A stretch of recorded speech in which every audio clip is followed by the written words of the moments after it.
torí bó ṣe ń lọ nílẹ̀ Yorùbá yìí ó ti lágbára bá ó ti lẹ́tìkẹ́. Wọ́n wo eruku, wọ́n ká àwọn èèyàn lọ, wọ́n pa àwọn èèyàn.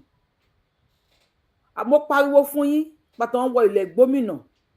Mo ní ilẹ̀ gómìnà yẹn ó ní central ilẹ̀ Yorùbá. Jẹ́bà ló dálẹ̀ Yorùbá àti ilẹ̀ Haúsá sí méjì. Kwara state ní gbùngbùn ilẹ̀ Yorùbá. Ṣùgbọ́n àwọn kan wọn ò gbà sí mi lẹ́nu, wọn ò gbà mí gbọ́.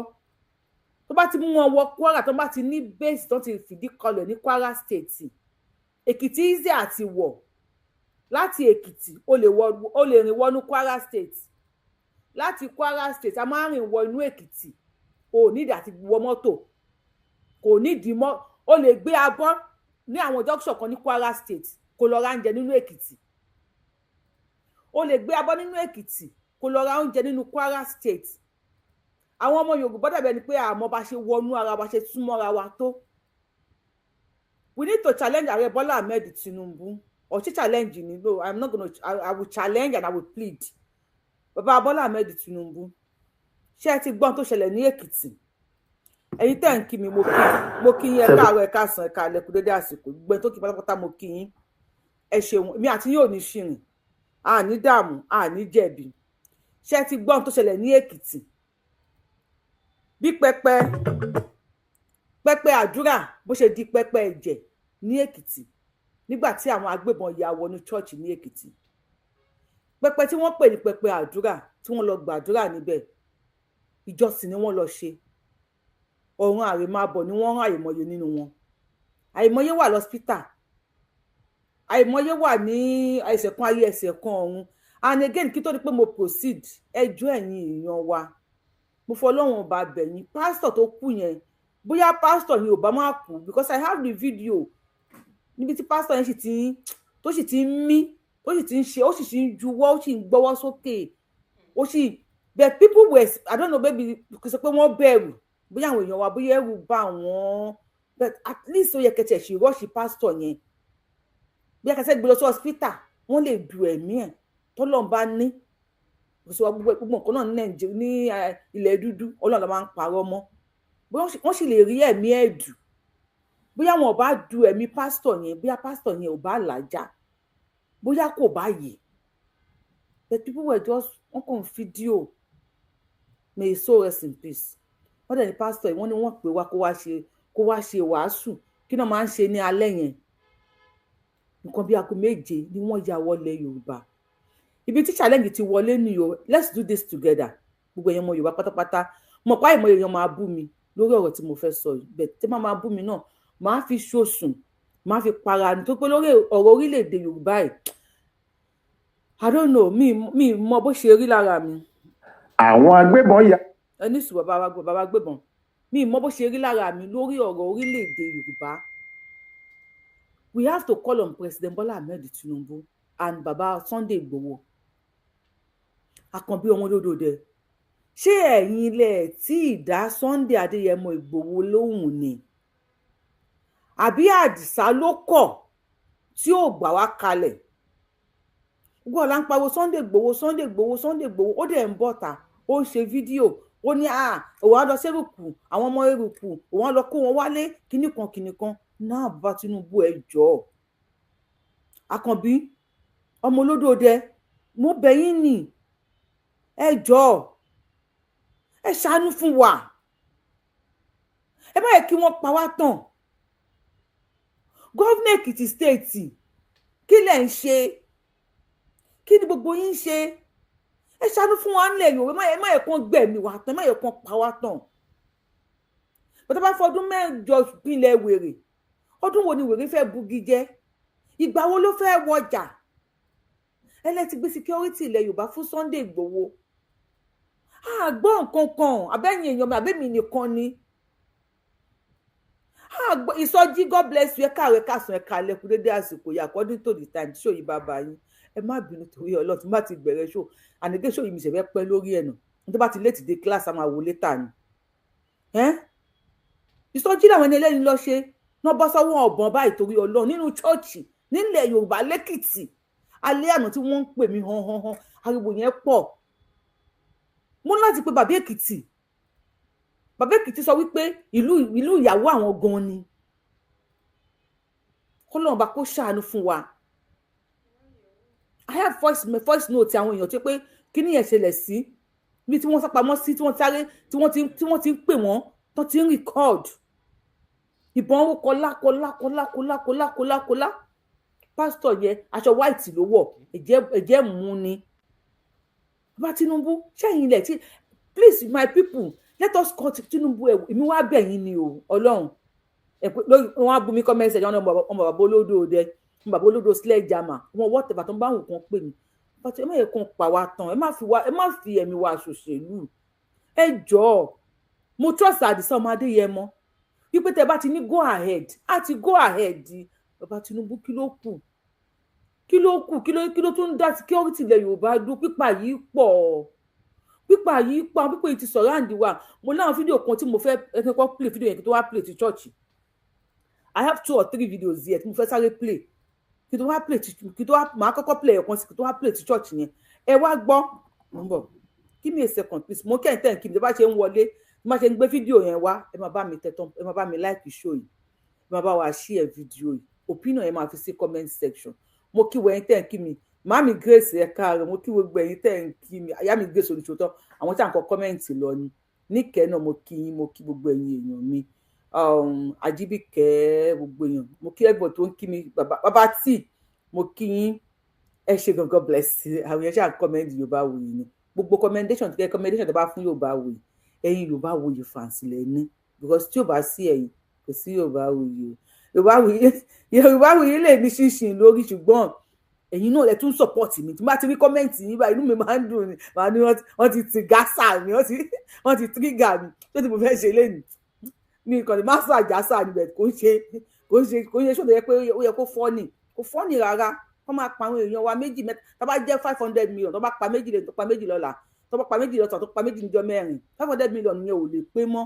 Ẹjọ́ náà ọba Tinubu mo ń bẹ̀ yín ní Àkànbí ọmọ olódò dáàdì wa ẹjọ́ mi sọ dáàdì mi nìkan mo ti wà selfish yẹn dáàdì gbogbo wa náà ní ẹjọ́ tó yọ lọ́run èyí la ṣíwájú ilẹ̀ Yorùbá for now ẹ wá gbọ́ ẹ lè mọ̀ wípé ẹ jẹ́ ká defend ara wa ẹ jẹ́ ká protect ara wa tó bó ṣe wọ church yẹn ní Èkìtì lálẹ́ àná nígbà bíi 7 o'clock káwọn èèyàn náà ní irinṣẹ́ lọ́wọ́ ọ̀káwọn kí Sunday Igboho ti wà lẹ́kìtì ọ̀nàkọ́ ni kó wà mẹ́ personally tẹ́ bá ti fún Sunday Igboho ní go ahead àwọn máa ṣọ́ọ̀kì àwọn èèyàn sá káàkiri àwọn ọmọ máa wà ńlẹ̀ àwọn náà ò ní fẹ́ wá tó bá dẹ̀ wá máa collect àwọn náà ò lẹ́mìí méjì ẹ jẹ́ ṣé ní woro sí woro wọn ò lè mọ olúwàjú wa lọ́mọ ọdún tó bá wà láàrin okó fara kọ́ta ẹ jẹ́ ká ṣe ní kọ̀rọ̀ sí kọjá wọnú ara wa náà kọ́ wọnú akáwa náà wọnú wọn kọ́ jáde lẹ́yìn káwa náà jáde lẹ́yìn ẹnì kan máa sáfẹ́ nìkan pé táwọn kan bá wọ́n tán gbé irinṣẹ́ dání táwọn kan wá gbé súlẹ̀ dání táwọn ṣe lórúkọ Jésù subhanallah no kò lè work ìdí kan ẹ̀ ń ta wa káwa náà ẹ̀ ń ta wọn. Bàbá Tinubu yìí náà máa fi mọ̀ yín ní best president bá má ti wá èyí náà wá fún wọn bá má ti wọnú yẹn náà wọnú wọn kájọ ṣe wèrè ló máa fi wo wèrè náà àwọn kan kò lè máa gbé irinṣẹ́ wọlé kó máa wọlé tatatatata àkọ́ máa wá lóko Jésù Olúwa gbà mí Olúwa ṣá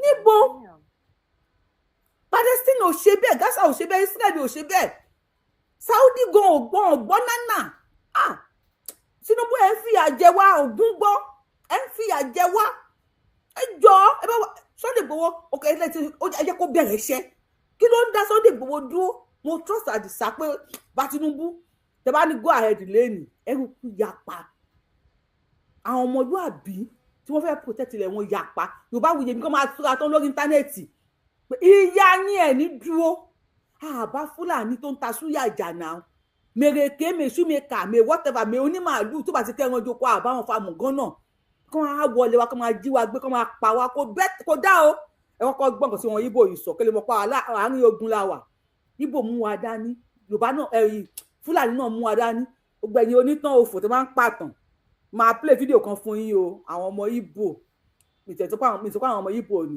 mi sọ pé Ìgbò ni mi sọ pé Fúlàní ni ṣùgbọ́n ó lọ in the name of Yorùbá sórí péèjì àwọn ọmọ Ìgbò ẹ máa gbọ́ nǹkan tó ń sọ kì í ṣèsìn màá sì play yẹn náà lórí show yìí kọ́lọ̀ fún wa lásìkò. Head of Fulani and Yoruba man who rule Nigeria and where inside these two people. Fulani dey more credible when it comes to ruling of head of Fulani and Yoruba man. Who rule Nigeria and where inside these two people. Fulani dey more credible when it comes to ruling of this country past Yoruba man. Put Fulani man and Yoruba man head of their president wey don rule this country. Who rule and where? Fulani rule Nigeria and where past Yoruba man. That is one thing you guys should know. As worst as Buhari regime is still better past Tinubu regime. As worst as Buhari regime, Buhari will still. Bàbá Tinubu ṣe ti gbọ́. Ẹ̀yin tẹ́ ń wò mí. Ọ̀rọ̀ tí bàbá yìí sọ ṣé lóòótọ́ ni àbírọ́? Ó ní kàn fi Fúlàní àti Yorùbá papọ̀ sójú kan. Ọmọ Ìgbò lòun o. Ó ní kàn jọ dúró papọ̀ báyìí. Ipe Fúlàní sì rú Nàìjíríà bẹ́tà ju Yorùbá lọ. Ta ni Yorùbá president lọ́wọ́ yìí? Bàbá Tinubu ṣé kì í ṣe ẹ̀yin ni president? Last time tí mo check mo ṣe pé ààrẹ Bọ́lá Ahmed Tinubu ni wọ́n sì ń pè bóun ni ààrẹ orílẹ̀-èdè Nàìjíríà. Àmọ́ dẹ̀ sì ń check pé ààrẹ Bọ́lá Ahmed Tinubu yẹn gbogbo ló ti wá láti Nàìjíríà tí wọ́n kó wọn pọ̀. Wọ́n ní Western region lẹ ti wá. Wọ́n ní Yorùbá ni yín. Bàbá Tinubu ẹ gbà wá. Àkànbí ọmọlódòdẹ ẹ gbà wá. Ẹni tó bá tó yàn gbàna lèèyàn máa ń fọ̀rọ̀ lọ. Mo kọ́ yàn máa bú mi pé Tinubu ò ní ṣe ọkọ. Tinubu ẹ jọ̀ọ́. Nígbà tí mo bọ́ pé ẹ bá wá fi olóyè Sunday Igboho sílẹ̀ àwọn náà ò ní fi sílẹ̀. Àkànbí ó dẹ̀ jojú mi ò disgrace mi. Jọ̀ọ́ ọmọlódòdẹ bàbá mi ẹ jọ̀ọ́ torí Ọlọ́run ẹ gbà wá ẹ ṣàánú fún wa. Ẹni tó ti kú ò lè wá sáyé mọ́. Tó bá dà ó yá dà ni kò ní jẹ́ ẹni tó ti lọ yẹn. Ìyàwó ń pàdánù ọkọ, ọmọ ń pàdánù bàbá. Ẹ wọkọ àti ìyàwó tí wọ́n kó àtàwọn ọmọ ní Kogi. Even àwọn ará Kogi gan ti ń kọ síbẹ̀ pé Sunday Igboho come and rescue us. Sunday Igboho wọ Kogi lóòótọ́ ṣe fún ní go ahead. Àkọ́bí má ṣe báyìí fún wa. Ọmọ olódòdẹ má ṣe báyìí fún wa. Má yẹ kán pa wá tán. Torí èmi mọ̀ wípé tí nọni bá nọni, tí gbanigbani bá fọwọ́ lẹ́rán tó ń wò, gbanigbani mọ bí nọni ṣe ń nọni. Tinubu ẹ̀yin náà wọ̀rọ̀ tọmọ Ìgbò yìí sọ. Ó ń tó bá ní kí Fúlàní àti Yorùbá kan kó wọn kalẹ̀. Ó ń ta ló rúùlù Nàìjíríà bẹ́tà. Ó ní Fúlàní ni. Ṣé wọ́n á jọ gàtẹ́ àbí kò jọ gàtẹ́? Ṣé kò máa fẹsẹ̀ méjèèjì tí wọ́n gàtẹ́? Ìgbà tí Fúlàní débẹ̀ ṣé wọ́n lè pa Fúlàní? Fúlàní tún kú òǹbẹ̀. Àwọn bàbá wọn ti lànà kalẹ̀ pé ẹ̀ lè pa wọ́n. Gbàtẹ́ Tinubu ọmọ Yorùbá ò tí ì débẹ̀ wọ́n ń pa Yorùbá. Tinubu ẹ̀ tún débẹ̀ ń sí wọ́n tún ń pa Yorùbá lọ ni. Ẹ jẹ́ ká wo nǹkan tó ṣẹlẹ̀ lẹ́kìtì. Ààbò ṣọ́ọ̀ṣì CAC lásìkò ìsọjí lẹ́kìtì. Wọ́n pa pásítọ̀, wọ́n tún jí àwọn ọmọ ìjọ kó lọ. Lẹ́kìtì. Alẹ́ ọjọ́ ìṣẹ́gun túsídẹ̀ẹ́ ọjọ́ 27 oṣù kẹta nírú ohun tó ṣẹlẹ̀ ní ṣọ́ọ̀ṣì Christ Apostolic Church CAC Òkè Ìṣẹ́gun Ẹ̀rùkù ní ìpínlẹ̀ Kwara tó wáyé nílùú kan tí wọ́n ń pè ní Ẹ̀dá Oníyọ̀ níjọba ìbílẹ̀ Ìjẹ̀méje nípínlẹ̀. Ẹni bá wọn tí wọ́n ń pè ní Ẹ̀dá Oníyọ̀ ní Èkìtì ẹ jẹ́ ká mọ̀ ní comment section. Wẹ́n tẹ́ ń pè mo rí kọ́ọ̀lù yín o ẹ jẹ́ fún mi ní ìṣẹ́jú díẹ̀ sí máa jẹ́ káwọn èèyàn pè. Ẹ bá mi tó ń pè ní Ẹ̀dá Oníyọ̀ lẹ́kìtì ohun tó ṣẹlẹ̀ lérùkù tó wọ́n á ṣẹlẹ̀ ní church. We know wọ́n fẹ́ islamize Nàìjíríà. Wọ́n ṣe ní kẹjẹ́ ká dá dúró. Gbọ́ ò lè jẹ́ Mùsùlùmí ní ìdílé Yorùbá Kírísítẹ́nì Mùsùlùmí oníṣẹ̀ṣẹ̀ ẹni tí ò tẹ̀ ṣe anything. Adé ń gbégbé àlàáfíà káwọn ọmọ oṣù padà fódò tó kórí burúkú wọn dé. Once we live together ó kí n ṣe dandan. Okay, ẹlẹ́ẹ̀tì lè pín Nàìjíríà sí. Ẹ jẹ́ kájọ wọnú ara wa kájọ ṣeré fúnra wa. Bó ṣe wọlé yẹn kí pásítọ̀ náà ní nǹkan lára. Wọ́n wọlé kí pásítọ̀ náà kò ní ìdò nǹkan ayọ̀ kó fà nǹkan jáde. Ẹni tó máa kú máa kú, ẹni tó máa kú máa kú. Àwọn náà ò ní délé pé. Ẹ bá fi mọ̀ yín ní best president Tinubu. Ẹ bá fi àjẹ wa náà, ẹ fi àjẹ ẹ bá wa share fídíò yìí. Ẹ bá wa pín fídíò, ẹ bá wa like, ẹ bá wa kọ comment sí comment. Àwọn tó jẹ́ àwọn fans Tinubu àbáwọn bàbá wa tó wà ní kiri wọ́n lè máa wo show yẹn kó rí comment yìí pé ẹ ń bínú ọmọ Yorùbá. Ẹ jẹ́ kó rí pé à ń bínú. Wọ́n lè máa pa wá bí súyà. Wọ́n dẹ̀ ń pa wá bí chicken lójoojúmọ́ ń wọlé kàn pa anybody. Tinubu kò dá o. Kò dá rárá. Ohun tó ṣẹlẹ̀ lẹ́ wọn àtọwà ti pa à ń fi kú wékú. tó ṣẹlẹ̀ lérùkù ẹ má ìbò yóò wá gbé kalẹ̀ ohun tó ṣẹlẹ̀ lérùkù ẹ mọ̀ pé ọmọ Yorùbá ó ń dùn òun náà tó bá ń dùn yẹn káwọn èèyàn comment ní comment section ó ń dùn bàbá yìí tó ń sọ̀rọ̀ yìí náà tó ṣẹlẹ̀ lérùkù ó tún wá ṣẹlẹ̀ lẹ́kìtì. níbi táwọn agbébọn ti pa pásítọ̀ ṣọ́ọ̀ṣì náà tí wọ́n sì tún jí ọ̀pọ̀lọpọ̀ àwọn ọmọ ìjọ kó lọ. akọ̀ròyìn wá fìdí rẹ̀ múlẹ̀ pé ìsọjí làwọn ọmọ ìjọ CAC náà ń ṣe lọ́wọ́ táwọn agbébọn ọ̀hún fi kọlù wọ́n lójijì ní nǹkan bíi aago 7:15 alẹ́. wọ́n ní níṣe làwọn ajínigbé ọ̀hún kọ́kọ́ ṣínà ìbọn bolẹ̀ tí wọ́n yìn sí ẹnikẹ́ni tí wọ́n bá rí kí wọ́n tó fipá kó àwọn tí ọwọ́ wọn bà wọnú igbó lọ. ibi tí wọ́n ti ń yìnbọn yìí ni wọ́n ti pa pásítọ̀ tó ń ṣe ìsọjí fún wọn lọ́wọ́ ẹni tí wọ́n porúkọ rẹ̀ ní Arẹ́gbẹ́. ọ̀pọ̀lọpọ̀ ọmọ ìjọ ni wọ́n fara gbọ́ta nígbà táwọn míì tún fara pa yánnayànna níbi tí wọ́n ti ń sá àsálà láti bọ́ lọ́wọ́ àwọn àlejò ọ̀ràn tó wá ká wọn mọ́nú ṣọ́ọ̀ṣì. nígbà tó ń fìdí ìṣẹ̀lẹ̀ yìí múlẹ̀ alága ìjọba ìbílẹ̀ Ìleje-Méje Honorable Pius Alaba ní kò sẹ́ni tó tí ì lè sọ pàtó iye àwọn olùjọ́sìn táwọn ajínigbé náà kó lọ títí di àsìkò yìí. Honorable Alaba ní àlàyé tí pásítọ̀ tó wà lórí ìjọ CAC ọ̀hún ṣe nígbà tí òun fi ọ̀rọ̀ wa lẹ́nu wò ni pé ọ̀pọ̀lọpọ̀ ni wọ́n yìn nímọ̀ lásìkò tí wọ́n ń gbìyànjú láti sá wọnú igbó tó wà láyìíká ilé ìjọsìn náà. ó ní òkú pásítọ̀ Arẹ́gbẹ́ tí wọ́n pa ni wọ́n sì tọ́jú pamọ́ sí mọ́ṣúárì báyìí. gbogbo ìgbìyànjú akọ̀ròyìn wa láti rí alukoro iléeṣẹ́ ọlọ́pàá ìpínlẹ̀. ṣé ti gbọ́ pásítọ̀ Arẹ́gbẹ́ òun ti di ẹni ilẹ̀ ó sọ fún ìyàwó àtọmọ pé òun ń lọ ṣọ́ọ̀ṣì o òun lọ ké ìrìn rere Jésù fún àwọn èèyàn láti gba ẹ̀mí àwọn èèyàn là. And I am very sure wípé bóyá wà ń sìn ọmọ máa ṣe wá sí pé àwòpàdé lẹ́sẹ̀ Jésù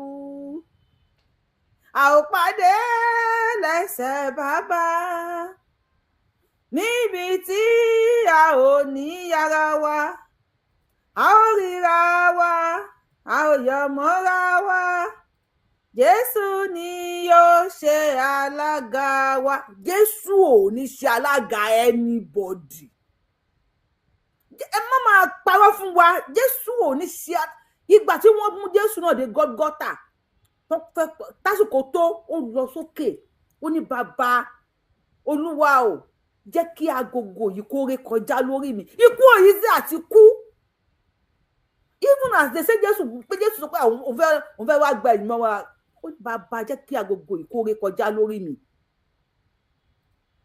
kí ló mú Jésù náà sọ bẹ́ẹ̀ because ikú òyìnbó àti kú ni wọ́n kàn dé wọlé wọ́n dé yìnbọn pàpàpàpàpàpà tó bá rí pásítọ̀ yẹn nínú white shirt tó wọ̀ ó sòkì ni ẹjọ́ èèyàn wa pásítọ̀ yẹn mi tó wẹ́ pé máa kú kò ní kú o because bọ̀ yẹn ó bà púpọ̀ bẹ̀rẹ̀ tó wẹ́ pé ẹ sì lè sáré rọ̀ọ̀ṣì ẹ̀ tó táì tó sì fọwọ́ tó sì ń ṣe báyìí tó sì wà ń lẹ̀lẹ̀ tó bá ti rí fídíò yẹn ẹ jẹ́ kí n mọ̀ tó sì wà ń lẹ̀lẹ̀ ẹ bá wa ó yẹ kẹ́ sáré bá wa àwọn èèyàn lè fídíò ẹ̀ òbẹ̀ tó yẹ kó sáré bá wa rọ̀ọ̀ṣì ẹ̀ lọ sí hospital ni wọ́n lè dé hospital gan kó wọ́n á sí iná wọ́n lè dé hospital ṣe kan ní kò sí iná kò sómi Tinubu ẹ jọ̀ọ́ torí Ọlọ́run ọba ẹ jọ̀ọ́ ẹ jẹ́ ká defend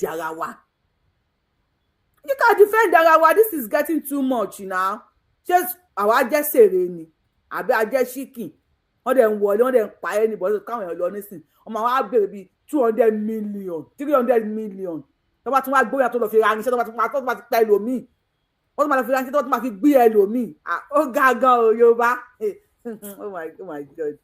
oh my God Yorùbá bóyá asùn ló mú àyálé Kọ́lá wọlé ni o kò tiẹ̀ fẹ́ yé Ọlọ́run àtàwọn ní kò fẹ́ yé èèyàn mọ̀ kò fẹ́ yé mi mọ́ ṣé àwọn náà làwa pọ̀dà tó báyìí Yorùbá ló sùn ló mú báyìí Yorùbá ló ní òkàṣáná ó ti wá lẹ́tì kẹgan o Ọlọ́run kò sí ẹjọ́ yín kọ́ o wàláì ẹran tó mèrè jẹ ló ní kígbẹ̀gìrì sàn ẹjọ́ yín kọ́ náà ẹjọ́ yín kọ́ àwọn bàbá wa náà ń fìyà jẹ wá sọ̀rọ̀ sókè tí yóò ká gbọ́n tẹ́fẹ́ sọ̀rọ̀. ó ṣá bàbá ti ṣe o ó ti ṣe o bàbá ti ṣe o ohun tó bà wá lẹ́rù bàbá ti ṣe o. bá a ṣe lọ sí Kogi yẹn ta lọ àríjìlẹ̀ ni à ń padà lọ bẹ̀ gbogbo ìtàn àwọn kan ṣe fídíò kan pé wọ́n lè bó ti dé o ẹgbà wá wọ́n ṣe fíìmù ní apàdà iṣẹ́ tá a bá fi rán ipò kíkà bẹ́ẹ̀ ni bàbá àwọn la sọ pé a fẹ́ jà fún ẹ wa bẹ́ẹ̀ ni a gbọ́dọ̀ bẹ̀rù nígbà tá a ti wá láwọn bàbá wa lẹ́yìn tó sọ pé wàhálà àwọn tí ń dìyàn gbé yìí tó gẹ́ tá a lè fèsì wọn tá a dẹ̀ ní bàbá arẹ́dì àwa ò gbọ́dọ̀ bẹ̀rù bẹ́ẹ̀ ni àwọn tó ń pa ní gbogbo àbá ọdẹ ní Kwara lẹ́bi bẹ́ẹ̀ mo lọ òkè ọdẹ so mo dé eru nígbà tí mo ń bọ̀ láti gbogbo ẹ̀ mo ní pẹ̀lú yẹn dá a padà lọ kó àwọn aráàlú yẹn padà síbẹ̀ nírọ̀rùn. ọjà ìgbọ̀wọ́ ìgbọ̀wọ́ àbá ọdẹ àdìbẹ baba ńlá màá débẹ̀ gbogbo bẹ̀ ni màá dé tí èsì pé yẹn sẹnu. Ìgbò ọjà ó débi tí ò fẹ́ dé ó débi tí ò fẹ́ dé bàbá àtẹnu ló pè pé ó débi tí ò fẹ́ dé. Àdìsá tíá Àdìsá nìyẹn olóhùn ṣe tán fídíò kan mo fẹ́ play o ṣùgbọ́n Ọlọ́run mọ̀mọ́ jẹ́ kí n play ẹ̀ olóhùn ṣe tán láti lọ gbà wá kalẹ̀ ẹ má bá Tinubu mo fẹ́ sọ̀rọ̀ ẹ jọ. Listen what is going on. That they now have an identity called Yoruba Fulani. Yoruba. Ẹni tẹ́ bá wà ní TikTok ẹ lè máa bọ̀ lórí YouTube Yorubawuye náà là ń jẹ lórí YouTube. Tẹ́ bá wà lórí TikTok tẹ́ bá wà power tap kalẹ̀ láwọn èèyàn gbé wọlé. Fọlọ́run bàbá tẹ́ ń wò wá náà lórí kíní ẹ bá wa kí lẹ máa bá wa ṣe ẹ bá wa like ṣe ẹ bá wa ṣe whatever. Àdìsá ó David ẹ gbọ́ ọ̀gá táwọn bá wa sọ wọ́n ní a ti ní Yorùbá Fúlàní wọ́n pa àwa wọ́n wá ń kó àwọn ọmọ wọn fi ń replace wa lórí ilẹ̀ wa Yorùbá ti sùn lómù àti yálé Kọ́lá wọlé o àdẹ yálé Kọ́lá wọlé ẹ̀ ń tẹ́ já síwájú wa lẹ̀ ń ṣèkà fún wa ẹ̀ ń fi ilẹ̀ Yorùbá negotiate dúró ní ìdópin kan tó bá máa ṣẹlẹ̀ ló máa ṣẹlẹ̀ Yorùbá people let's do this together ẹ jẹ́ kájọ pawọ́pọ̀ kájọ pé Bọ́lá Ahmed Tinubu ara ẹ̀ náà ní ìsẹ̀ à ń ṣe show èèyàn 146 ló ń wò wá èèyàn 45 péré ló lè like show báwo ni ọmọ Fúlàní àbí Ìgbò máa play fídíò kan fún yín o wọn mọ̀ gbé fídíò yẹn wá ní táwọn ọmọ Ìgbò ti ń ṣe show tẹ́nìkan ti ń sọ pé Yorùbá lòun ẹ wá wòye likes tó wà lórí fídíò yẹn máa ṣú ẹ̀ fún yín máa jẹ́ kẹ́ wòye likes tó wà lórí ẹ̀ òun ni fídíò máa fi ń rìn làwọn ẹ má pè mí for now jàre làwọn international body wọ́n máa fi ń rí àwọn fídíò tó máa ṣe ṣùgbọ́n tẹ́mi bá ṣe fídíò tó bá ràn mù tó ń rìn dín lẹ́lẹ̀ mo ti ju fídíò kan sórí kíní láàárọ̀ yìí sórí YouTube láàárọ̀ yìí bóyá 1 hour bóyá wọ 200 àbí 300 ló wọ̀ ó fọ́ ni tá a bá ṣe fídíò tó bá rìn dín tó ń ràn mù tẹ́wọ́ pé àti má ti like ṣu àbí tí mo bá ṣe ẹ ó máa méèkì owó ìwé tí mọ́mọ́ yìí ti ń ṣoge òhò làkàrà wà táwọn Ìgbò bá wá ṣe fídíò Ìgbò máa láìkì ẹ̀ Fúlàní máa láìkì ẹ̀ Hausa máa láìkì ẹ̀ not because of anything because àwọn mẹ́tẹ̀ẹ̀ta wọ́n ti ready láti gang up lórí Yorùbá àwọn Yorùbá kan tí wọ́n fẹ́ Tinubu àwọn náà tún máa láìkì ẹ̀ àwọn Yorùbá kan tí wọ́n fẹ́ Sunday Igboho àwọn náà tún máa láìkì ẹ̀ àwa rìn dáadáa international body àwa rìn ṣùgbọ́n ti wà láàrin ara wa ló ti mọ̀ máa jó pàlóńgò because ẹ ti wò pé tẹ bá ti láìkì ẹ̀ tẹ bá ti ṣe ẹ̀wọ̀n àmẹ́ẹ̀kì owó kágbàdo tó dáyé kinní kan làdìyẹ ń jẹ o òkè ń sọ̀rọ̀ gbéraga ààyò níbi òpá wa o. Noticing what is going on, that they now have an identity called Yoruba Fulani. Yoruba Fulani. Yes. The Fulanis that came to Yoruba land. Yes, that's Yoruba Fulani. We go to Ogbomoso, Igboho, Upper Ogun, Ilorin. They're now creating an identity called the Yoruba Fulani. It used to be Islamic identity. Wọ́n ti flag Facebook wa o. So, mi already àti pariwo àbí láti ṣépè fẹ́ anybody tó bá flag ẹ̀. Ìwọ tán bá jábọ̀ tà máa bá wa lórí tó kó wá kú àbí kó máa wo later. Bàbá mi ẹ continue jàre. Noticing what is going on, that they now have an identity called Yoruba Fulani. Yoruba Fulani. Yes. The Fulanis that came to Yoruba land. Yes, that's Yoruba Fulani. We go to Ogbomoso, Igboho, Opa Ogun, Ilorin. They're now creating an identity called the Yoruba Fulani.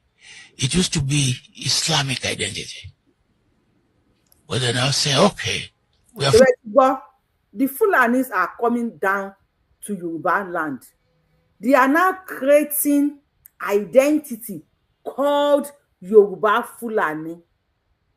And before that identity to be the surface to the world, kí ló máa ṣe? Wọ́n máa pa ẹ̀yin tẹ́ jẹ́ Yorùbá kúrò. So wọ́n fẹ́ kí ìran Yorùbá exist nínú map. Tó bá wá ń sọ̀rọ̀ máa ní àwọn ọ̀ràn kan wà. Yorùbá Fulani ni wọ́n. Àwọn bàbá wa náà ń sọ̀rọ̀ yìí now. They are now creating identity called Yoruba Fulani. It is the agenda of Usman and Fodio.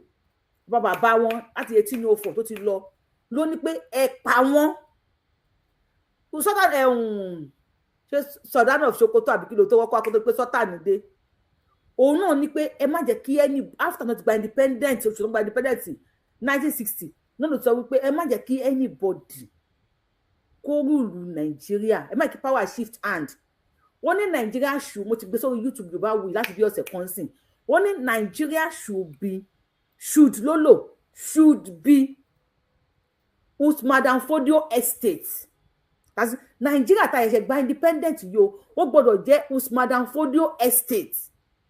Ìpín ogún ìpín Fulani Usman and Fodio ló yẹ kó jẹ́. Àwọn bàbá wa ni wọ́n ń sọ̀rọ̀ pé they are now creating an identity called Yoruba Fulani. Àwọn tí wọ́n fi orúkọ wọn sọ Abuja dà. Àwọn Buhari. Because many of you going to Abuja, you see street kíní kan àwọn street máa wà l'Abuja yẹn gbangbangbó gbongbongbon kwangpongbon àwọn orúkọ yẹn àwọn ìran kan ló ń jẹ́ bẹ́ẹ̀. Èmi gbọ́njú mọ́ àwọn ìran yẹn. Moment tó ń jẹ́ Dan Buhari mo ní kéré kò síbẹ̀ yìí fẹ́ ṣe wọn ń gbọ́ èrò sórí. Dangba àwọn Buhari wọn kì í gbẹ́rù sórí. Àwọn dà lé ní Nàìjíríà. Àwọn dà lẹ́ni ní Nàìjíríà àwọn tí wọ́n pè ní Dan Buhari àwọn Buhari. So now they are now creating identity called Yoruba Fulani.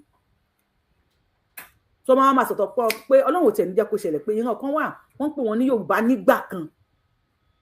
Ṣé gbọ́ àwọn bàbá wa náà ń bára tó ń sọ̀rọ̀ ìbí Ọlọ́run ti mí kúkọ́ ni mo ṣe léyìí sìn ẹni ní Yorubawuye ló sọ pé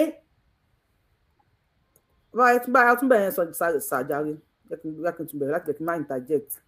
Is going on that they now have an identity called Yoruba Fulani.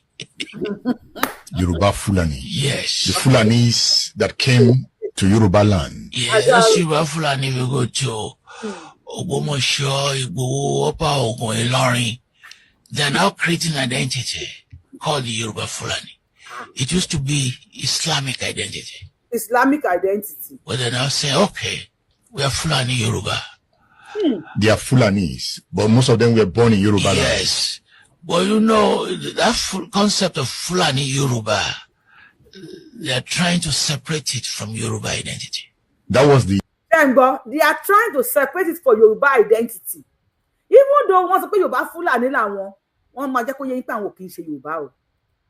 Yoruba Fulani ni wọ́n. So ti yé yín, olè ni wọ́n fẹ́ jẹ́ Yorùbá, wọ́n fẹ́ jẹ́ Fulani. Ẹ mọ̀ Hausa, inú mi dùn pé mo kọ́ àwọn èèyàn kọ sí comment section gbé gẹ́gẹ́ bí Hausa Fulani. Hausa náà ló kù ní North nísìn. Ẹ dárúkọ ní 19 states tó wà nílẹ̀ Hausa. Ẹ dárúkọ governor kan fún mi tó jẹ́ Hausa. Please just me one governor tó jẹ́ Hausa. Fulani ni wọ́n. Kí ni wọ́n deputy governor Fulani. Yorùbá ẹ jí eye sumo. The Fulani Yoruba that Sunday Igboho attacked. The Fulani Yoruba tí Sunday Igboho attack. Ẹ bá mi fún lésì ọ̀rọ̀ tó sọ yẹn. The Fulani Yoruba Sunday Igboho attacked. Ṣé Fulani Yoruba ní Sunday Igboho attack? Àbáwọn Fulani tí wọ́n pààyàn nílẹ̀ Yorùbá. Yorùbá àárín gbùngbùn ogun la wà. Ogun wo ọmọ àyọ̀rọ̀ Tinubu lára anybody. The Fulani Yoruba that Sunday Igboho attacked. The Fulani X-Men, the Fulani that were attacked. Daddy, one of the Fulani X-Men that were attacking us ni Sunday Igboho attack. Bàbá yìí mọ̀ pé Sunday Igboho ṣiṣẹ́ àbí wọn mọ̀ ẹbẹ̀ rí nísìn. Ewu bàbá yẹn ó kó ọ̀rọ̀ yẹn sí lẹ́nu padà. Ọ̀rọ̀ tó sọ yẹn ó kó sí lẹ́nu padà.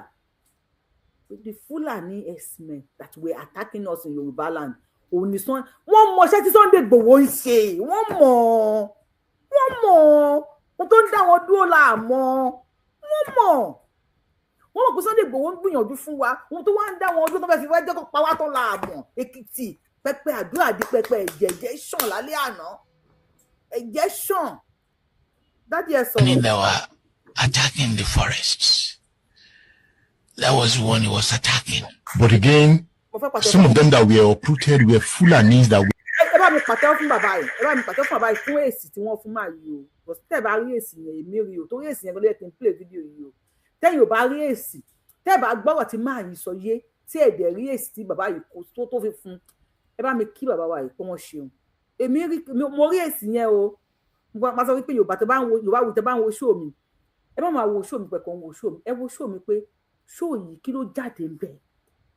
Yorùbá ló gbọ́rọ̀ Yorùbá mọ̀ gbọ́ ni wá. Tí mọ̀ọ́sọ̀ bá ń sọ̀rọ̀ àwọn kan wà tẹ́ pé mọ̀ gbọ́ ni wọ́n. Àwọn kan tó wá tún gbọ́ tán wọ́n tún mọ̀ pín wọ́n á tún pín. God bless you bàbá àgbáyé á túbọ̀ dálẹ̀ ní ṣòfò. Wọ́n ti fẹ́ kó gbó Sunday Igboho lẹ́sìn. The Fulani Yoruba that Sunday Igboho attacked. The Fulani X-Men, the Fulani that were attacking the forests. They are attacking us in the forest. That was when he was attacking.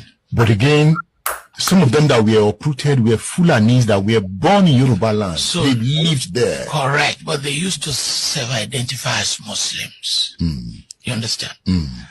But now they've added a second layer now. Muslims first, and now Fulani Yoruba. It's just growing now. When Ottoman Danfodio came, did he come with Islamization? I just love this Baba. I love this Baba. So because the Fulanis were born on our land now, they should be attacking us. Kawagbe Sule Rani. So Allah. No, ma play lanes when 13 pay ma pay padà, má bínú torí Ọlọ́run. TikTok, tell Baba wa power tap they gbé yín wọlé o, please. Ma fẹ́ ṣe show ton kí tó gbà wọ́n yàn wọlé lórí TikTok. But ma ti wọlé sin wọn bẹ̀ sí ní distract me. Wọ́n ní meet, wọ́n ní ṣe wọn kan wọn bẹ̀ sí ní ma distract me. So I don't ma ṣe show mi débì kan ma ṣe wá gbà wọ́n wọlé lórí TikTok. Ẹ má lè dúró fine, tí bá dé lè dúró fine. I am not trying to be rude. Please, ẹ má bínú torí Ọlọ́run. But I don't want to go through kinile ni. That's right. Ritualism. There's nothing you can do to stop ritualism from existing. Ẹ wo nǹkan tí mo fẹ́ kẹ́ wo mo mọ̀ gbé wá báyìí ní screen record mi. Mo fẹ́ kẹ́ wo bí like yẹn ṣe ń lọ. Ayé ọ̀tá Yorùbá ni wọ́n bàjẹ́ lórí page yìí o. Wọ́n mú Yorùbá báyìí, wọ́n ṣá Yorùbá wẹ́lẹ́wẹ́lẹ́ báyìí. Ẹnìyẹn dẹ̀ sọ wípé Yorùbá lòun from Ọ̀yọ́. Ṣọmọ Yorùbá ni lóòótọ́. Yorùbá Ọ̀yọ́ man, original Yorùbá man, explain truth about Southwest Nigeria. Many ethnic groups in Nigeria don't know. Wọ́n ní ẹnìyẹn pé ọmọ Yorùbá original ni. Ó explain nǹkan tí many people don't know nípa our Southwest. The more tí like yẹn lọ lórí page yẹn, the more tí àwọn international body máa fi rí. This is a platform of the Igbos. Ẹ wá gbọ́n tó sọ pé Ọ̀yọ́ lòun ti wá. Ẹ wá gbọ́n tó sọ lẹ́nu. Kẹ wá jọ́ọ̀jì ẹ̀ bóyá ọmọ Ọ̀yọ́ ni. Wọ́n dẹ̀ gbé show yẹn, wọ́n gbé travailler, wọ́n gbé rìn dáadáa. Everybody máa rí. Now let's listen to them. Ẹ máa wọ ẹ̀rín náà, ẹ̀rín tí wọ́n. That's right. Ritualism. There's nothing you can do to stop ritualism from existing in Ogun State. Even if you give each one of them $1 million, it won't stop because it is in the DNA. You understand? You know, sleeping with their mothers, sleeping with their daughters, you know, skull mining, you know, the skull mining is... Wọ́n wọ́n ní ẹ̀yin Yorùbá wọ́n lè ń bá ìyá yín sùn wọ́n lè máa ń bọ́ ọmọ yín sùn wọ́n ní kódà wọ́n fún yín $1 million kò ní kẹ́ má gé orí ẹjọ́ sí ọmọ Yorùbá ló ń sọ̀rọ̀ yìí Yorubawuye ti máa ń sọ fún yín nígbà yẹn pé àwọn ìtàn òfò tẹ́ máa ń sọ àwọn Fúlàní ń kó sí abẹ́ ti máa ń sọ fún yín gbà yẹn hold on please hello ẹjọ́ fún mi ní ìṣẹ́jú kan.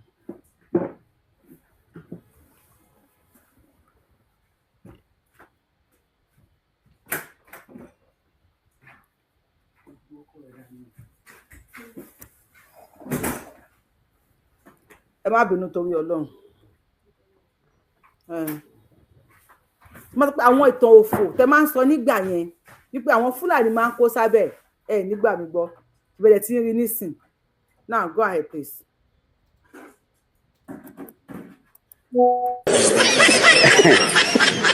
Ritualism. There's nothing you can do to stop ritualism from existing in Ogun State. Even if you give each one of them $1 million, it won't stop because it is in the DNA. You understand? You know, sleeping with their mothers, sleeping with their daughters, you know, score mining. ẹ bá wa tẹ àwọn kíní kan tó máa ń tẹ yẹn bá wa máa kọ́kọ́ mẹsẹ ìjọ sọ̀rọ̀ tó ń sọ òyìnbó ló fi ń sọ báyìí kan gbé péjì wa wálẹ̀ fọlọ ọba bẹ́ẹ̀ ṣe pé bóyá yẹn ń sọ níbẹ̀ yẹn náà ń du gift náà ń ṣe kíní kan náà ń tẹ love like button náà ń ṣe everything so ló yẹ kó lè rọrọ yẹn sọ tó bẹ̀rẹ̀ ẹ jọ̀ọ́ torí Ọlọ́run àbí ká bá wulẹ̀ play ẹ̀ jẹ́jẹ́ kí fẹnu sọ fún yín ṣé kí n má play ẹ̀ tábà ti rí comment ṣé kí n má play ẹ̀ kí n kàn fẹnu ṣàlàyé nǹkan tó sọ fún yín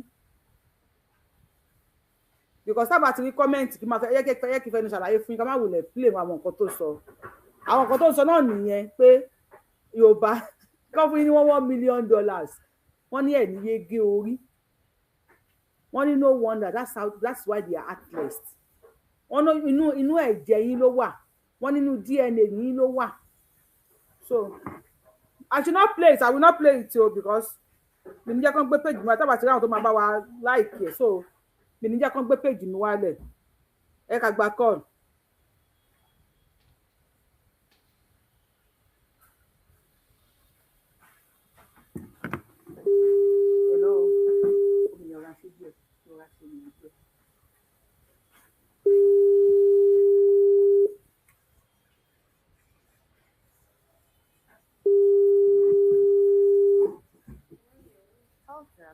From 1414745331.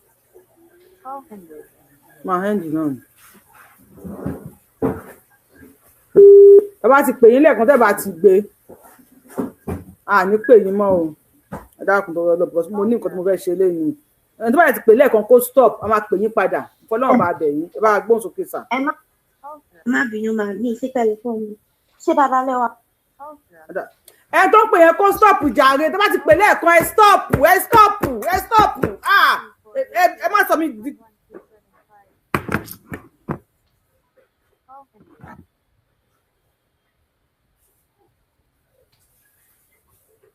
I don't know. Please, I am sorry if you call again, 234 something. If you call again, Mr. Tony G, I have to block you, sir. If you call, Sir Oma, if you call again, I will block you. Just wait, I will call you back. Please.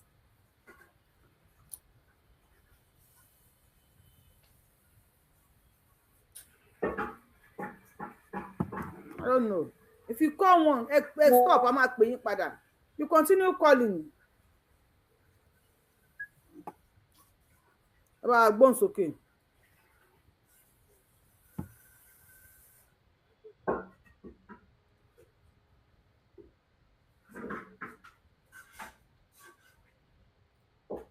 Ẹ kú ètò Yorùbáwuye. Àjọ ń ṣètò ní sa ẹ ṣeun gan mo dúpẹ́ o.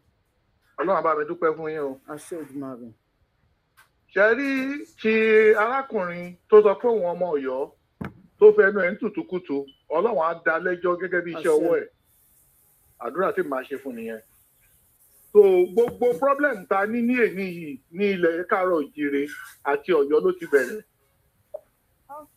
Kò sí tó jẹ́ oníwèrè oníjàbàjàbà àwọn Ọ̀yọ́ tẹ̀yìn ń wò yẹn torí ẹ̀ náà yẹ máa ń pè wọ́n ní Ọ̀yọ́ ayé ọmọ ọlẹ̀.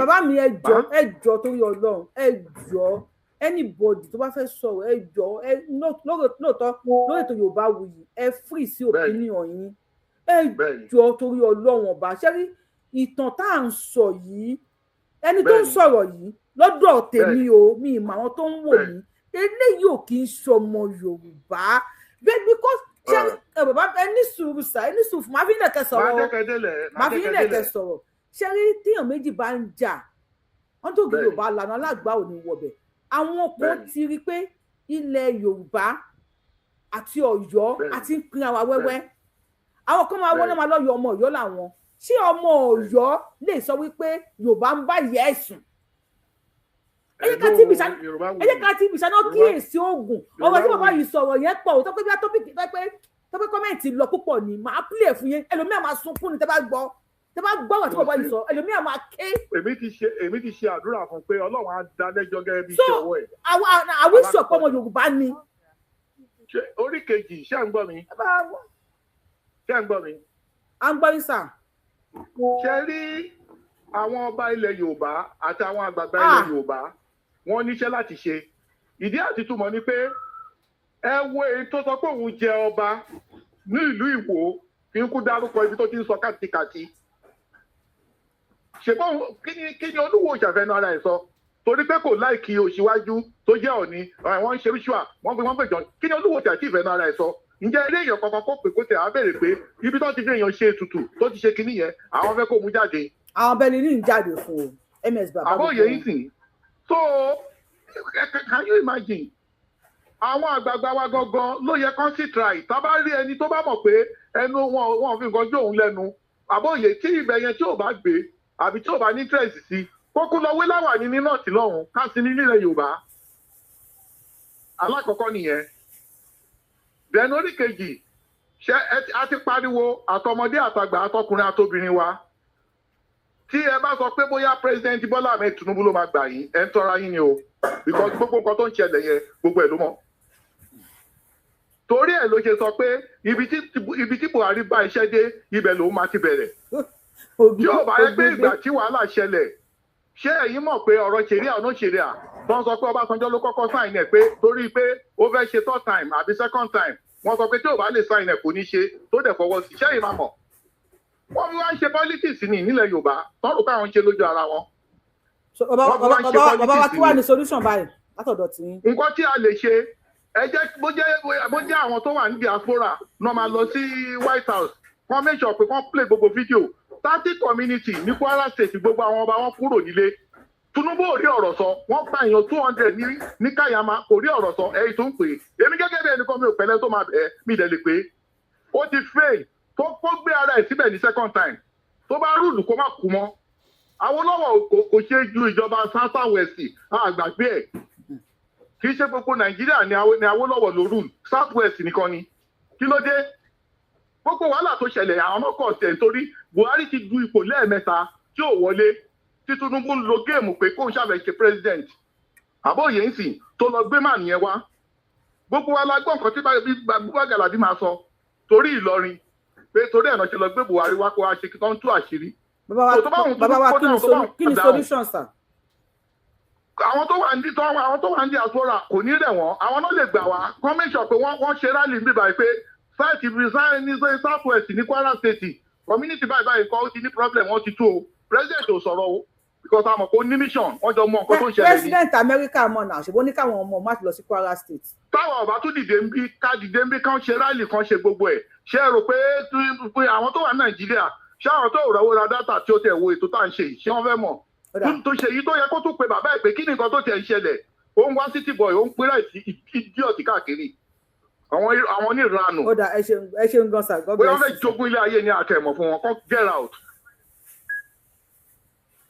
bàbá Tinubu èmi sì ń bẹ̀ yín ni o ẹ̀yin lè wà ń bẹ̀ ń sìn àkàn bí ọmọ olódò dẹ ìyá mi tó máa pẹ́ ojú yín gan jojú tó máa pẹ́ lóòótọ́ ojú yín gan ẹ bá mi dúpẹ́ lọ́wọ́ ìyá wa tó máa pẹ́ yìí wọ́n fún wa ní super sticker yẹn ní super sticker ẹ ní sùn bàbá mi super sticker yẹn dẹ ó rinlẹ̀ ó làmìlaka ó gẹ̀gẹ̀dìgẹ̀ ẹ̀wọ̀n tó máa fún yàn ní nǹkan tó kíkí ní super sticker tó fún mi ẹ ṣeun gan I think I am seeing your name for the first time ẹni sùúrù ṣàyẹ̀ká dúpẹ́ lọ́wọ́ àwọn tó fún wa ní super sticker lórí TikTok àwọn TikTok tó náà bá padà yarí autism àwọn náà padà yarí wọn padà bẹ̀rẹ̀ sí ní dátí ẹ̀hún kínílẹ̀ ẹ ṣe gan God bless ọ yá máa lọ sókè àpẹṣẹ àmúra òkè ń gbẹ àpò yìí ò ní gbẹ o ẹ ṣe mo dúpẹ́ gan ẹ ṣe ẹ bá wa gbóhùn sókè lórí fóònù. ẹ̀ka lẹ́mọ̀ èèyàn wà lórí fóònù TikTok ẹ bá wa mute ẹ bá wa mute lórí TikTok ẹ bá wa mute lórí TikTok ẹ gbóhùn sókè lórí fóònù sà. ẹ̀ka lẹ́mọ̀ ẹ̀rọ ẹ kú dédé àsìkò ẹ̀yìn sọ̀rọ̀ agbára ọ̀làbọ̀ ọlọ́run ọba yín gbé ẹ̀bí tara yín àti gbogbo àwa ojúlówó ọmọ Yorùbá. ẹ rí nǹkan kan tí nìkan fẹ́ sọ nínú ọ̀rọ̀ àwa ìran Yorùbá. ẹ rí níbi tí ilẹ̀ Yorùbá ń bọ̀ yìí tẹ́ ẹ̀ mọ̀ wípé ìran àwọn Fúlàní yìí ó yẹ kó yé gbogbo wa pé ìran Lárúbáwá ni àjẹ́dá titi wọn nìyẹn. àwọn máa ń pa ìran díẹ̀ ní titi wọn ni tí wọ́n fi gba ilẹ̀ lọ́wọ́ àwọn tí wọ́n ní ilẹ̀. bí wọ́n ti máa ń ṣe titi wọn nìyẹn èmi ọ̀mọ ìtawà ẹ̀rọ Yorùbá tá a tún wá ń pariwo pé bàbá Tinubu kìnìkan o Tinubu sẹ́ẹ̀rì màmá mi èmi ọmọ sọ ti tèmi o Tinubu ò ní tí Tinubu tí ó fi parí ọdún mẹ́jọ tó fẹ́ ṣe bàbá Tinubu láǹfààní ẹ̀kẹ́ tó ṣe fún àwọn ẹ̀rọ Yorùbá o ọdún ọba ń gbọ́ orí ọjà kábàárà wa tó dodo ọ̀rọ̀ ẹni tó bá sì ní ẹ jẹ́ ká dó kí wọ́n fi wọlé ẹlẹ́ẹ̀kejì ọdún ọba mo fi ọdún ọba tó ní ẹ̀mí mo fi tẹ̀lé rí bí bàbá Tinubu wọlé ẹlẹ́ẹ̀kejì ọdún ọba ń gbọ́ o lè ṣe fáàbù kankan fáwọn ẹ̀rọ Yorùbá ní gbogbo ilẹ̀ Yorùbá àwọn alágbègbèsẹ̀ láti owó ara wa ọdún ọba ń gbọ́ tá a bá mọ̀ pé lóòótọ́ àwọn ẹ̀rọ Yorùbá a fẹ́ fi ilẹ̀ wa a fẹ́ fi pètàn. Ojú wá dáadáa ní àwọn ẹ̀rọ Yorùbá ó fáwọn ará bíbá yìí wọ́n fẹ́ da ilẹ̀ mọ́ wa lọ ni ojú òye wá ní. táwọn kóòtù wa máa sọ̀rọ̀ pé ẹ jẹ́ kí bàbá ọ̀tẹ̀ lẹ́ẹ̀kejì ẹ̀lẹ́sẹ̀ ìbò epo owó ìbò rádaràdà. bàbá wa kí ni solution because èyí mo máa busy so mi ní pẹ́ kú lórí show ìpúpọ̀ kí ni solution sir.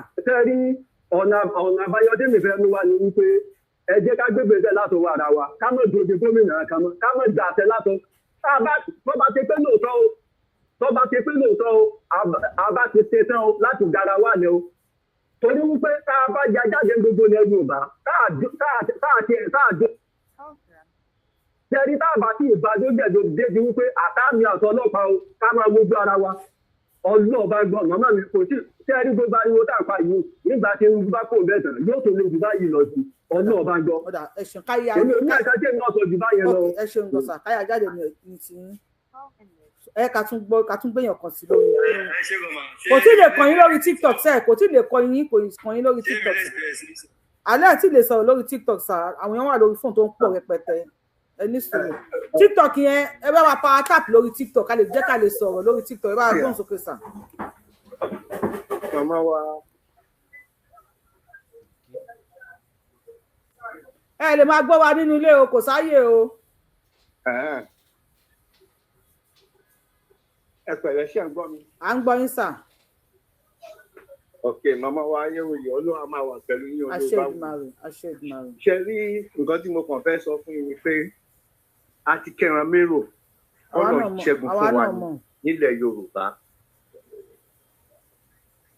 ṣe rí 95% gbogbo ẹni mo fi ń sọ Ìlọrin Ọ̀yọ́ tán àwọn ọmọ káyàmá àwọn kìíní àwọn ìlú rándanrandan yẹn ló wà ń bẹ Fúlàní náà kún bẹ gbogbo wọn sẹmọ wàhálà ti wà nílẹ̀ Yorùbá ogun kọlọkọ yọ wá ní àwọn bàbá wa náà dẹ̀ fà wá sí gbogbo nọ́ọ̀sẹ̀sì yìí a kò dẹ̀ sí nǹkan ok bí tí mo wá ń sìn kẹ́nìkan wá bá mi ó lòún gbébọn wá èmi náà gbébọn jáde àjọ máa fàyè ara wa nìyẹn ẹ tó bá yá lògùn gbè. so bàbá wa kí ni ká ṣe. nǹkan tó wà ń bẹ̀ sí ni pé bàbá wa tó wà ń bẹ̀ sí tó jẹ́ Tinubu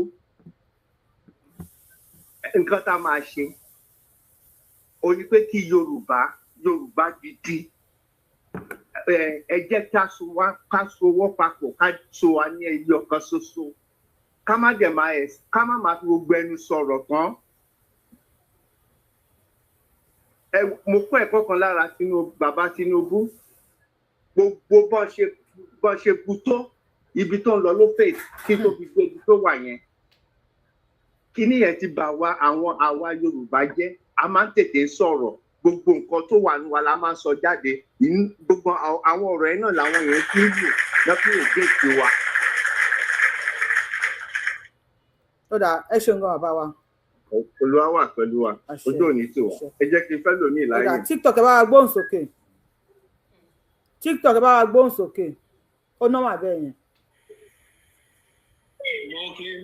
mo kí pé ẹ kú kí ó lè dà fún ìwọ̀n wa ẹ ṣe gan ṣe rí àbá tí èmi ò bá mú wá fún nǹkan tó ṣẹlẹ̀ ni pé àwọn ọmọ wa ní secondary school kí àwọn ìjọba wa ìyẹn àwọn governors wa kó jọ kó bá fún wọn ní military training kó jẹ́ kí military training yẹn kó jẹ́ basic fún wọn.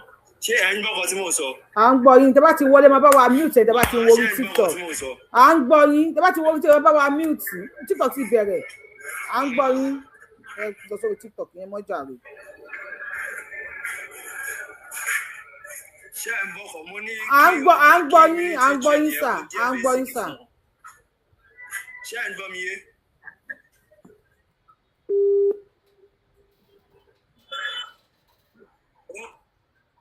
Okay. Ẹ bá gbọ́ sókè lórí fóònù. Àlàáfíà fún yín ẹ kúṣẹ́ takuntakun o. Hello, à ń gbọ́ yín sà à ń gbọ́ yín sà. Network. Hello ma. Hello à ń gbọ́ yín sà. Ẹ tó bá ti ń gbọ́ wa nínú ilé wọn máa drop onítọ̀hún ni à ń gbọ́ yín sà. Pọ́ǹtì mẹ́ta ni mo fẹ́ sọ̀rọ̀ lé lórí tí èmi ò gbọ́ yín dáadáa bọ̀ tí nẹ́tọ̀ yẹn bá ti clear lọ́dọ̀ yìí máa sọ̀rọ̀ lọ. Ọ̀rọ̀ mẹ́ta ni mo fẹ́ sọ. Number one nípa ti pásítọ̀ tí wọ́n pa ní Èkìtì yẹn. Ara àwọn mistake tí àwọn bàbá wa nú ìgbàgbọ́ ṣe ni wípé sáìdì méjì ni Jésù ní ó ní the lion side ó dẹ̀ ní the lamb side so the lamb side ni pé ẹ fi wọ́n lẹ̀ jẹ́ àtàkì ṣùgbọ́n nísìnyí kò jọ mọ́ o mò ń tàṣírí kan fún yẹn that's number one. Number two sẹ́rí títí dọ̀túnla mẹ́wàá látọjọ́ tó ti ń pa Yorùbá mark my word Elijah Adeniyi lórúkọ mi I was born in Ilé-Ifẹ̀ and I'm from Kwara State mi ò tí ì rí ká fà kankan nílọrin kó sọ̀rọ̀ yìí pé àwọn ọmọ Yorùbá tó ń pa yìí. That's number two. Mi ò bá bóyá ń gbọ́ mi ò bò mo kàn ń sọ̀rọ̀ lọ ni. Number three, sẹ́rí àsìkò rẹ̀ Tinubu in fact èmi wà ní àwọn tó ń gbàdúrà fún but I'm terribly disappointed. Nítorí pé nǹkan tí a expect látọ̀dọ̀ ẹ̀kọ́ and let me warn everybody ká tó máa prefer solution tí Tinubu bá kúrò bẹ́ẹ̀ ìyá ó jẹ pírì àti ká múra sáàdùà.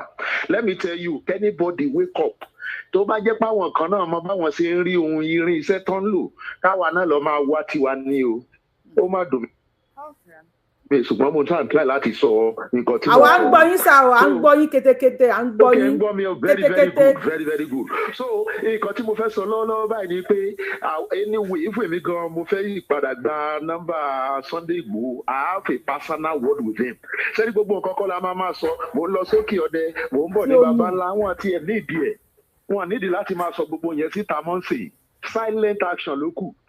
Let me be sincere with you. Sẹ́rí nísìn èmi máa mobilize àwọn èèyàn ni pé any pastor any church tí òun náà bá ti ní nǹkan ìjà lọ́wọ́ yẹ kó sanction ẹ̀ báwo lẹ́nìkan ṣe máa bọ̀ tá a waste ẹ̀. Let me tell you látijọ́ tí aláyé ti dáyé tá à ń gbọ́ ní Yorùbá Hausa Igbo nísìn àtìgbọ́ Yorùbá àtìgbọ́ Igbo àtúngbọ́ Hausa Fúlàní ẹgbẹ́ nǹkan tí bàbá yẹn sọ God bless that old bàbá ó ti ń sọ nípa Yorùbá Fúlàní we know them á mọ̀ wọ́n o wọ́n máa defend wọ́n kàn fi religions láti fi deceive wa ni we know is who and let me tell you ohun tó ń dùn mí ni pé ọ̀rọ̀ ẹ̀mí ni mo fẹ́ sọ yìí o ẹ jẹ́ ká gbàdúrà because mo ń sọ kí gbogbo ayé gbọ́ wọ́n bewitch president wa to the extent that kò lè sọ ha because he is hungry for 2027 kó tó di 2027 tá a bá wake up mò ń wá solution tá a bá wake up wọn á ti wé ti Yorùbá jìnnà yín ká tẹ̀ ti bàjẹ́ jìnnà kò ní sẹ́nu kankan bẹ́ẹ̀. Then lastly bí Sunday Igboho personal opinion mi ni o ká gbàdúrà fún Deoju lálákàn fi sọrí toró níbọ̀dé pọ̀ láàrin ọmọ Yorùbá gan. Let me tell you ṣé ti trap mi ilẹ̀ fún Sunday Igboho báyìí mark my word kódà ẹ rí i pé Yorùbá gan ni ó kọ́kọ́ bẹ̀rẹ̀ sí bá Sunday Igboho jà báyìí wọ́n ti set the trap mo sọ̀rọ̀ bí ẹni ẹ̀mí mo sọ̀rọ̀ wòlíì fún yín ni o eléyìí mo máa ń sọ torí èmi máa ń fẹ́ dákẹ́ tẹ́lẹ̀ but let me tell you mo lè bẹ́ẹ̀ tiẹ̀ pẹ̀lú 1 million sí mo lè fi bẹ́ẹ̀ tẹ̀ pé wọ́n ti set the trap lẹ̀ in fact àwọn èèyàn tó ti ní wọ́n máa takù Sunday Igboho ti wà lẹ̀ gbogbo ìlú tó máa fẹ́ lọ wọn àníìdí ọ̀rọ̀ mọ́ sí ọmọ Tinubu ni let him take action ó ṣiṣẹ́ mi náà secretly àwọn kan míì mẹ́nu mọ́ ni ẹ wo bá ṣe lọ wéèsì àwọn èèyàn tó bá ń ṣèṣọ́jí tó ń ṣe gbẹ̀ typeman kan táwọn èèyàn bá ń rí AK mò ń pòwe ni o káwa náà wá AC-27 AC-27 ẹ ṣe bàbá wa God bless you sir bàbá wa ní tó bá ti wá AK kìíní kan káwa náà máa wá AC lọ́nà ogún gbẹ̀bọ̀n ẹ bá mi gbóhùn sókè bàbá mi TikTok ta ló kọ́kọ́ wọlé náà ó yà pé Mr. Ajẹ́ pé ló kọ́kọ́ wọlé ìṣẹ́jú kan bàbá mi ẹ káàbọ̀ sà. jọ̀ọ́jà rè ìyá mi. Yes sir. ẹ mọ nǹkan tèmi fún kàn fẹ́ sọ number 1 tèmi ni pé ọ̀rọ̀ àwọn tí tán pa láì ṣe irú ṣọ́ọ̀ṣì kan tán dé tí pásítọ̀ yọ ọ̀kan síta ká mọ́ gbọ́ kan lè báíbù mọ́ o ká kóníkálùkù kò sẹ́ni tí ò jáde nílé olóògùn kóníkálùkù kó padà lọ sílé ẹ̀yìn nǹkan tán bá ṣe nílé wọn ọgbọ́n tán bá rí mọ̀ pé wọ́n lè dà torí ọ̀rọ̀ yìí ti kọjá wẹ́rẹ́wẹ́rẹ́ ìyẹn ní ìkejì ṣẹ́rí Tinubu mo sọ fún ẹni ní bóyá last week mo ní tó bá kúrò bẹ́ẹ̀ ó máa ṣẹ̀wọ̀n ṣẹ́rí àìtí kúrò bẹ́ẹ̀ báyìí àwa tá a sọ wípé ọmọ wa ni ká mọ́ ro nǹkan tó ṣe fún wa ká dìbò fún àwa òun náà pààyè ṣẹ́rù pé yíbò máa dìbò fún Tinubu ṣẹ́rù pé majority Hausa máa dìbò fún Tinubu ò níbi kankan lọ pẹ̀lú bó ṣe ń ṣe wáyìí kò níbi kankan lọ o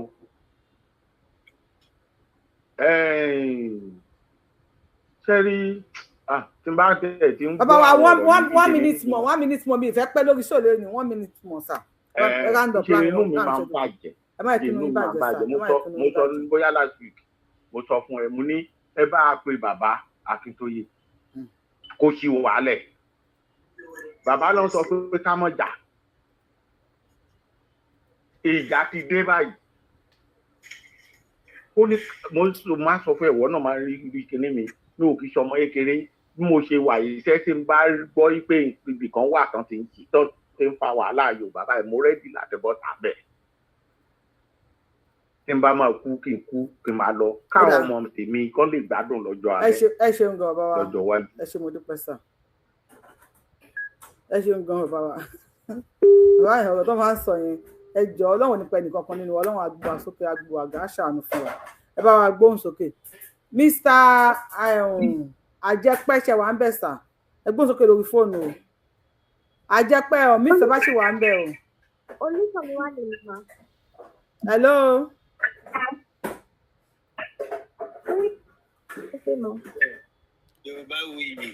Ajẹ́pẹ́ fún mi ní ìṣẹ́jú méjì yẹn kún àlọ́ orí fóònù nǹkan ní kẹwọ́n méjì ni. Hello. Hello lórí fóònù o bàbá wa Ajẹ́pẹ́ bá wa gbóhùn sókè sà. Bẹ̀rẹ̀ wa Yorùbáwuye ẹ kú iṣẹ́. Yes sir. Mo ti ń follow yín secretly for many years now. Ẹ̀yin ni monitoring spirit ni. Bẹ́ẹ̀ ni mo monitor yín inú mi ń dùn síṣẹ́ tẹ̀ ń ṣe ṣe rí onígbàgbọ́ lèmi o àdúrà tí a ti ń gbà láti ẹ̀yìn wá a ò tí ì mọ ibi tí Ọlọ́run ń darí ọkọ̀ Nàìjíríà lọ.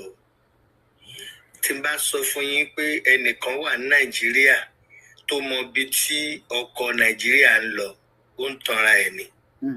Ẹ wo àwọn adarí wa, àwọn adarí ẹ̀sìn, àwọn tó dá chọ́ọ̀chì lẹ̀, ẹ̀rí tán sọ̀rọ̀, ẹ̀rí tán dákẹ́, bẹ́ni pé wọn ò sí ní àárín wa, bẹ́ni pé kì í ṣe Nàìjíríà yìí náà ń gbé. Ẹ wo gbogbo àwọn lídà wa tó dá chọ́ọ̀chì lẹ̀ yẹn, ṣé ẹ̀rí kan sọ̀rọ̀? A ò mọ ohun tí wọ́n mọ̀. Àwa public masses, àwa èèyàn tó wà ní Nàìjíríà, a ò mọ ohun tí àwọn lídà wa tó dá chọ́ọ̀chì ilẹ̀ gbogbo yẹn, a ò mọ ohun tí wọ́n mọ̀ tí wọ́n sì sọ fún wa. Bẹ́ẹ̀ ni tẹ́nìkan bá sọ pé mẹ̀kúnnù òun mọ ohun tó ń lọ bí ibi tó kọ Nàìjíríà ń yí lọ, ó ń tọra ẹ̀ ni. Ṣé rí pé gbogbo àwọn lídà wa, gbogbo àwọn president tó ti jẹ ní Nàìjíríà, tó bá ti dórí oyè báyìí, tó bá fẹ́ dórí oyè báyìí, wọ́n á kọ́kọ́ lọ fòbí kanlẹ̀ ní lọ́dọ̀ àwọn lídà wa tó dá chọ́ọ̀chì ilẹ̀ yìí, wọ́n á lọ fòbí kanlẹ̀ ń bẹ̀ fún support. Gbogbo antagonize tó yẹ kí àwọn lídà wa kan antagonize kí wọ́n máa sọ pé rárá, torí pé nínú Bíbélì àwọn wòlíì ṣe làwọn ọba máa ń bẹ̀rù àwọn wòlíì Ọlọ́run, torí pé n táwọn wòlíì Ọlọ́run bá sọ làwọn èèyàn máa ṣe. Ẹ rí bí gbogbo àwọn lídà wa ṣe dákẹ́ tó dàbí ni pé àwọn fúnra wọn pàápàá wọ́n wà ní gọ́ọ̀mẹ̀ntì. Ńṣe ló dàbí ni pé àwọn fúnra wọn wà ní gọ́ọ̀mẹ̀ntì pé wọ́n jọ ń ṣe ìjọba yẹn. Ẹ rí wọn pé gbogbo àwọn lídà wa tó lẹ́nu tó jẹ́ pé tí wọ́n bá sọ̀rọ̀ báyìí gbogbo àwọn onígbàgbọ́ Nàìjíríà nítorí wọ́n bá wú yẹn náà máa ṣe. Ẹ rí pé ṣe náà dákẹ́. Wọ́n dákẹ́ rọ́rọ́, ìkọ̀ọ̀kan nú wọn máa ń sọ̀rọ̀ ṣùgbọ́n kí ọ̀rọ̀ yẹn ò tó. So ó wá dàbẹ́ ni pé ń ṣe ni àwọn méjèèjì jọ rí ìjọba àti àwọn church leader wọ́n jọ, ó dàbẹ́ ni pé àpò kan náà lọ́jọ́ ń pekú sí a ò mọ̀. So ẹ jẹ́ kí àwa tó jẹ́ onígbàgbọ́ tó jẹ́ church goer tó jẹ́ onígbàgbọ́ tá a sọ pé Christian ni wá, ká kàn máa pray, ká máa ra máa tẹ̀lé wọn lẹ́yìn, ká máa wo ibi tó ń yí ọwọ́ Nàìjíríà lọ. Tẹ́nìkan bá sọ, òótọ́ ni mo sọ fún yín, tẹ́nìkan bá sọ pé òun mọ ibi tí ọkọ̀ Nàìjíríà ń yí lọ, irọ́ ló pa. Ṣùgbọ́n àwọn lídà wa, church leader, wọ́n mọ̀. Mo jẹ́ rí pé Sunday Igboho tí gbogbo wa ń sọ pé kinní yẹn tá à ń wojú ẹ̀ pé tá nígbẹ́kẹ̀lé pé kò lè dá ṣe nǹkan kan láì jẹ́ pé ìjọba tó o bá fi tìjọba ṣiṣẹ́ mọ́ tó ń ṣe fún Kánò. Ṣèbí wọ́n sọ pé àwọn ti fún ní security ní security wọn wá dẹ̀ approve ẹ̀ pátápátá àbí kí Lágbólájà tí ọmọ ìjà TikTok ló ṣorí báyìí. Ẹ jẹ́ ká máa gbàdúrà. Ó dáa, àti ń gbà. Ẹ máa ṣọ́nà kẹ̀sì máa gbàdúrà. Ẹ máa ṣọ́nà kẹ̀sì máa gbàdúrà o. Ta ló lè mọ ìgbà o tàbí àkókò ọkọ ìyàwó yòdè. Ẹ máa ṣọ́nà. God bless you Ayélàgbé. Ó kọ́ mi. Ó kọ́ mi lọ́nà ìgbàgbọ́ kó fẹ́ kí n ṣe gbé. Lórúkọ Jésù ọkùnrin ìbàjẹ́ èyí ládùúrà tá ń gbà fún wọn. Mo ń ṣe ìwúre fún ìyá mi for now because ẹgbẹ́ tí wọ́n ti ń sọ̀rọ̀ táwọn Christian bá sọ̀rọ̀ mo máa lè kọ́ mi, táwọn Muslim bá sọ̀rọ̀ mo máa lè kọ́ mi. Mo kí òbí mi tó bí mi sáyé tó kọ́ mi lọ́nà ìgbàlà kò fẹ́ kí n ṣe gbé. Lórúkọ Jésù wọn kò ní dìbàjẹ́ èyí ládùúrà tá ń gbà fún wọn. Mo kí wọn, mo kí Ayélàgbé mi. I so rest in perfect peace. I remember you today. I remember you now, my lovely mom. May you rest well. You are a great woman. Ẹ ṣe gan ojú pé Mr. ṣe Akin ni àbí kí ló kọ sí Akinyemi ẹ bá wà gbọ́dọ̀ sókè. Ìyá mi wúrà, yes, I miss her so much. Ìyá Akinyẹlẹ bá wa gbọ́dọ̀ sókè. Ó mà ṣe o, ó ṣe gan ni o. Akinyemi ṣe wà ń bẹ̀. Tẹ́ bá sí ń bẹ aláwọ̀ èèyàn lórí fóònù o. Mo kí òbí mi tó bí mi sáyé. My mother is a Christian. My father is a Muslim. I was born by a prophetess and an alpha. bí Yorùbá ṣe ń lo ayé ni I am a living testimony bí Yorùbá ṣe ń lo ayé nígbà yẹn nìyẹn a máa lọ sí mọ́ṣáláṣí ní Monday to Friday to Saturday Sunday a máa lọ sí church àwọn bàbá wa ìyá wa wọ́n live peacefully together èyí kan lè wá gbórí burúkú dé ní ọbúṣìlà ẹ̀yin wèrè aláṣọ nọ́mbà tí yóò lọ ó lè tí wàá pìkì ẹ o bá ti pè é máa pìkì kọ́ lọ́wọ́ kan. ìyá ni wúrà BOS in fact I miss that woman today. Eleba Gbonsoke and I'm missing and I will miss her so much on Sunday. Eba Gbonsoke sir. Hello Yorubawuye. Yes sir. Ẹ kú ètò. Ètò yẹn. Yorubawuye. Ọlọ́run ní bàdàdà ní jẹ́. Àṣẹ. Ní mo sáré ọmọ. Àṣẹ. Kẹ́ni tí n fẹ́ sọ yìí, mo fẹ́ sọ máìdì mi ní inú ń bí mi. Mo mọ̀. Mo fẹ́ sọ máìdì mi, ẹ má pọ̀ sí mi o, I will not insult anybody. Ṣùgbọ́n ẹ jẹ́ sọ máìdì mi. Ẹ̀yin èèyàn wa ṣe kàn sọ máìdì wọn because bọ́yẹ wọlé yìí sìn ẹ̀rù ń bà mí. Mo fẹ́ sọ máìdì. I will not insult anybody. Ṣùgbọ́n ẹ jẹ́ sọ máìdì mi. Sẹ́ni ní àgbẹ̀ méjì bá ń bára wọn jà, wọ́n jáde wọ́n á ní ọ̀yọ́ ni. Bẹ́ẹ̀ tí wọ́n bára wọn jà, wọ́n jáde wọ́n á ní ọ̀yọ́ ni. Máa sọ sọ̀rọ̀ lẹ́ẹ̀kan yẹn. Kí ló fẹ́ gbà lọ́wọ́ ọ̀yọ́ gan-an? Kí ló fẹ́ gbà lọ́wọ́ ọ̀yọ́? Regardless his age, mi fẹ́ bú wọn torí pé àgbàlagbà ni wọn. Ṣùgbọ́n àgbàlagbà kí kálukú mọ sọ́run tí mo sọ. Ẹ bá ti ń kọ́sọ̀ àwọn èèyàn. He now that we still continue to blame Ọ̀yọ́. Kí ló yẹ sọ fún wọn? Ẹ ní máa blame Ọ̀yọ́ káwọn náà wà ló pẹ́ fún mi káwọn ní kẹ́kẹ́. It's not done. Ilẹ̀ Yorùbá aláwọ̀ fẹ́ ìrẹ́pọ̀ káàjẹ́ yọ̀ kan. Sí náà ẹ̀ kọ́mọ jáde ẹ̀ dojúlé ìlú kan ṣoṣo. Kí ló ṣẹlẹ̀? Ní last time náà ẹ ti dáhùn kan. Bẹ́ẹ̀ ti mọ́lá àtúntò náà nìyẹn. Tẹ́ ń kọ́ pọ̀ down. Sí náà tó máa ń padà wá náà Ọ̀yọ́ náà máa ń bọ́wọ́. Ẹjọ́ tó lọ́wọ́ nígbà tó sọ̀ra ká fún táàmù sọ.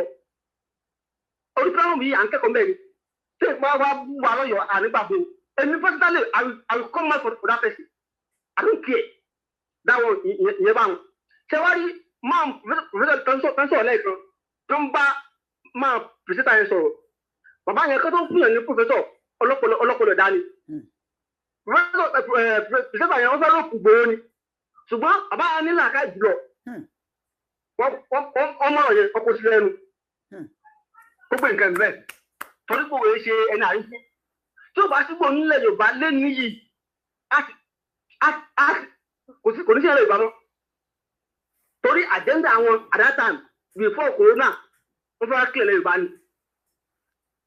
So now ọlọ́dẹ gbogbo ó gbé tiwa.